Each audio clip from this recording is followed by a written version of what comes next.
The iPhone 16 Pro gets a bigger display and the 5x tetra prism zoom from the Max without a price hike. Add in promising Apple Intelligence features, a smarter Siri and longer battery life, and this is a compelling flagship phone value.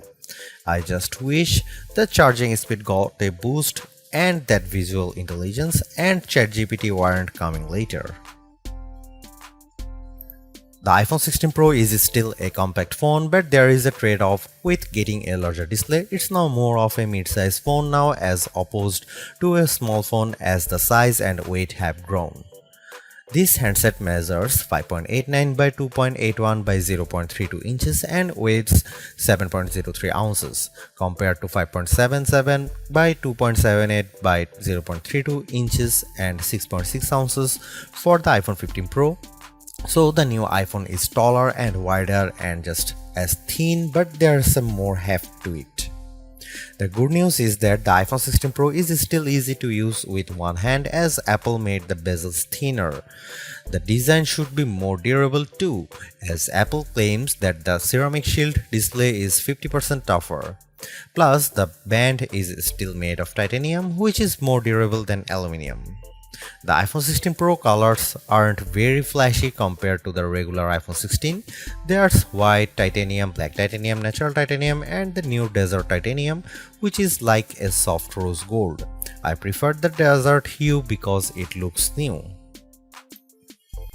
Don't expect much new from the iPhone 16 display. The only real news beyond the size increase to 6.3 inches for this OLED screen is that it can get dimmer. The minimum is now just 1 nit. I put the two phones side by side in a dark room and I noticed the difference immediately. What's the benefit? You can use your phone in bed without disturbing your partner, and if you are using standby mode, the iPhone 16 Pro won't be as bright when you are using it overnight as an alarm clock. Otherwise, you get the same 120Hz refresh rate on this Pro Motion display and the same max brightness. Apple claims a peak brightness of 2000 nits outdoors and 1600 nits for HDR content. We simulate outdoor conditions with a flashlight and the iPhone 16 Pro reached 1553 nits. That's higher than the Galaxy S24 Ultra but way behind the Google Pixel 9 Pro. Apple has added a new button to the iPhone 16 Pro, but it's not technically a button. The camera control is a recessed capacitive switch that provides haptic feedback. Press once to launch right into the camera and press again to snap a photo. It's simple and works well in landscape and portrait mode. I found it easy to launch straight into the camera and I like that you can press and hold the camera control to record a video. Though, if you take your finger off the button, the video stops. I wish you could customize that. The camera control has a lot of tricks, including the ability to zoom in and out by sliding your finger left and right on the button, and a soft double press launches a mini menu. You can scroll through to tweak things like exposure, depth, and choose photographic styles. There's a learning curve to camera control, but I'm glad that it's an option. Plus, this frees up the action button on the left side of the iPhone 16 Pro for programming other shortcuts. The iPhone 16 Pro has a few key upgrades that I appreciated during my testing. There's a sharper 48MP ultra-wide camera, a faster 48MP main fusion camera with zero shutter lag, and the 5x tetra prism zoom borrowed from the Pro Max series. In addition, photographic styles are integrated directly into the Camera and Photos app, so you can change skin undertones and the mood effect of your photo on the fly. Plus, you can tweak it after the fact. To test the iPhone 16 Pro's faster performance, I had my son take a photo of me shooting a jump shot side by side with the iPhone 15 Pro, and the result is brighter and more detailed image. How does the iPhone 16 Pro compare to the best camera phones? I shot a number of pictures using the iPhone 16 Pro alongside the Samsung Galaxy S24 Ultra and the Google Pixel 9 Pro XL to find out. I put the ultra-wide camera to the test on the iPhone 16 Pro with this shot of a beach and Apple comes out on top. The colors are more natural through the iPhone versus the Galaxy S24 Ultra, and Samsung's peak looks distorted on the right side by the flowers. Here are some camera samples of iPhone 16 Pro.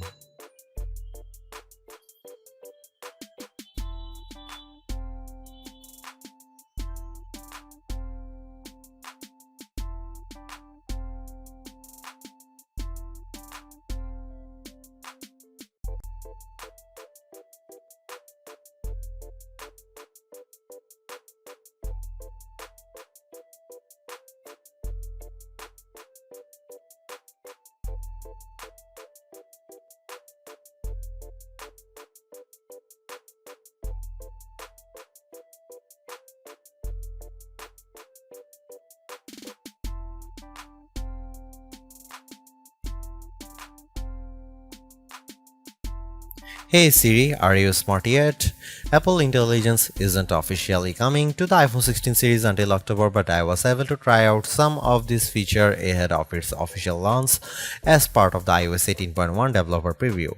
Writing tools can be fairly helpful. I used it to summarize a long note in the Apple Notes app and it came up with a useful summary. I also had fun with writing tools trying to rewrite an email I purposely wrote in a rude tone, choosing the professional option, and the result was indeed closer to what I would usually send.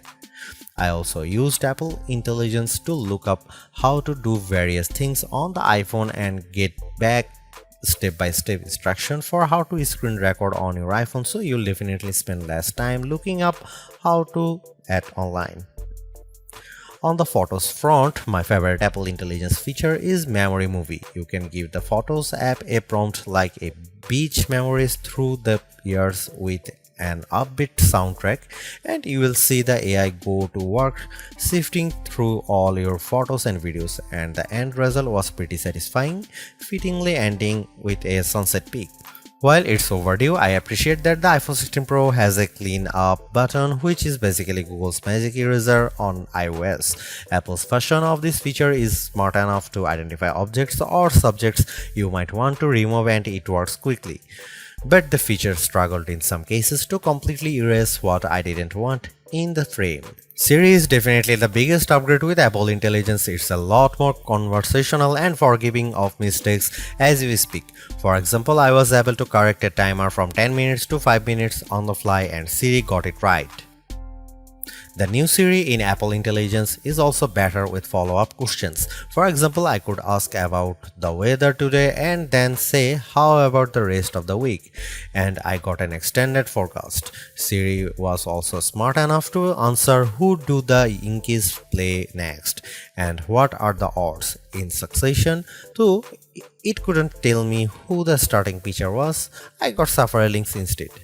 Another plus is that you can talk to Siri just by typing. You tap the bottom of the iPhone 16 Pro to enter your query, which comes in handy when you can't talk. Siri is definitely getting better, but it doesn't have that wow factor that you will experience with Gemini Live Voice or GPT-40 Voice, where it feels like you are having a real conversation with a chatbot.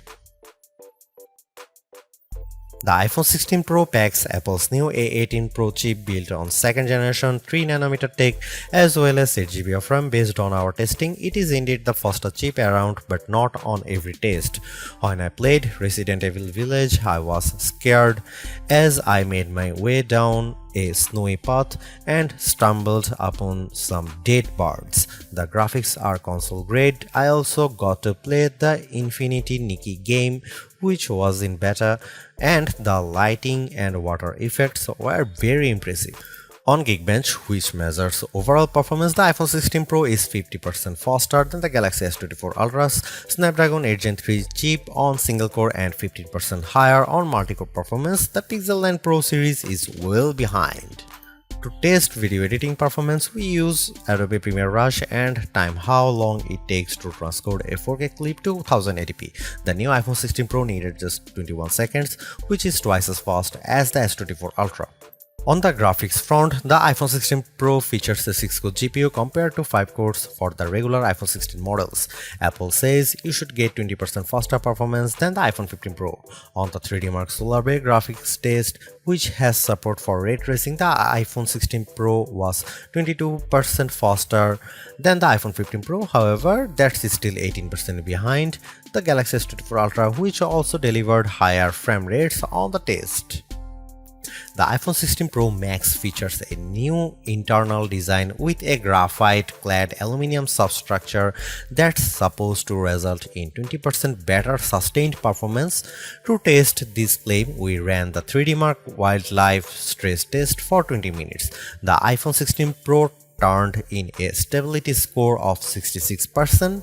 It hit a higher overall loop score than iPhone 16 Pro Max but had a bigger drop-off. The Galaxy S24 Ultra's score was worse at 60.4%.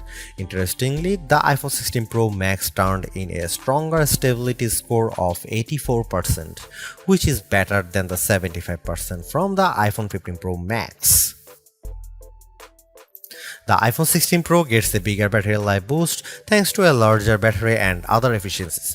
On our benchmark test, which involves continuous web surfing at 150 nits of screen brightness, the new iPhone 16 Pro lasted 14 hours and 7 minutes, which is a big jump from the 10 hour and 53 minutes from the iPhone 15 Pro, and enough to just crack our list of the best phone battery life. The Google Pixel 9 Pro lasted 13 hours 37 minutes, so it was a bit behind. The larger Galaxy S24 Ultra endured for 16 hours 45 minutes. The bad news is that the iPhone 16 Pro has the same 20-watt charging speeds as before, so it wasn't a surprise to see it get to 56% capacity in 30 minutes. The Google Pixel 9 Pro's 45-watt charger was worse at 49%, but the S24 Ultra reached 71% in the same time. Despite reports that iPhone 16 Pro supports 45-watt charging, we did not see a difference in our testing. The good news is that MagSafe wireless charging sees a jump from 15W to 25W if you are using a 30-watt adapter. Apple Intelligence isn't the only major upgrade in iOS 18. As you will see in our iOS 18 review, it makes the iPhone a lot more customizable. You can arrange icons however you like on the home screen, and you now get 3 screens of shortcuts in Control Center that you can tweak how you see fit. With the Photos app, the iOS 18 makes it easier to find images in your library by topic, and you can also change the look and feel of the app if you are liking. Other iOS 18 upgrades includes a dedicated passwords app for security, several messages improvements, and the ability to share money with Tap to Cash. Overall, the iPhone 16 Pro is arguably the best flagship phone under $1,000. You get the same excellent cameras as the iPhone 16 Pro Max for $200 less, and I think the screen is big enough at 6.3 inches while being easy to use with one hand. I also like the improved battery life, handy camera control, and compelling audio mix feature for videos. The Apple Intelligence capabilities such as writing tools, the new Siri, and cleanup show promise, but some of the more exciting features like ChatGPT integration, image playground, and the Google Lens like visual intelligence are coming later.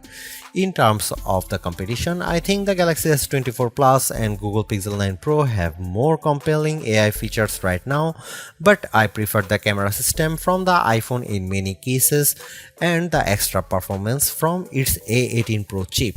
Should you upgrade to the iPhone 16 Pro? If you have an iPhone 13 Pro or older phone, I'd say yes. And if you have an iPhone 14 Pro, I'd say wait to see how well Apple Intelligence works once it fully rolls out before you buy.